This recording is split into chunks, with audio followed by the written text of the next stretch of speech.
Now to a live look at the White House this midday, where Israeli Prime Minister Benjamin Netanyahu is scheduled to have dinner with the president this evening. Analysts say a Gaza ceasefire deal might now be closer than it was in months. Netanyahu appears to be showing some openness to prioritizing the release of Israeli hostages over the total destruction of Hamas. His country's own military is now pushing for a diplomatic solution now that most of Hamas's senior leaders are dead. Amy Kiley has more on these ceasefire efforts.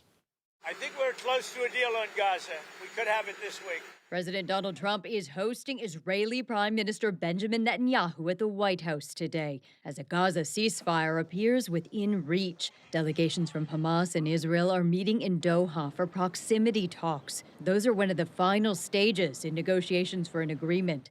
Both sides say they're open to a framework for a 60-day ceasefire. Netanyahu is under growing pressure to end the fighting. The hostages need to get out by any means necessary right now. 20 of them presumed to be alive, including my two little brothers. They have limited time. A source familiar with the negotiations says it would kickstart talks for a permanent truce. It would entail the release of 10 living Israeli hostages and the bodies of 18 others. Hamas would see Israel's partial withdrawal from northern Gaza and get back some Palestinian prisoners and detainees. The plan also would allow the UN to bring aid into Gaza.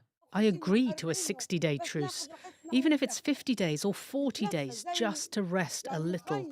The talks come at a grim time for Palestinians. The Gaza Health Ministry reports scores of people died in Israeli strikes over the weekend. The total recent death toll is in the hundreds, with many dying near U.S.-backed sites for food distribution. We are exhausted, psychologically and physically. I'm Amy Kiley reporting.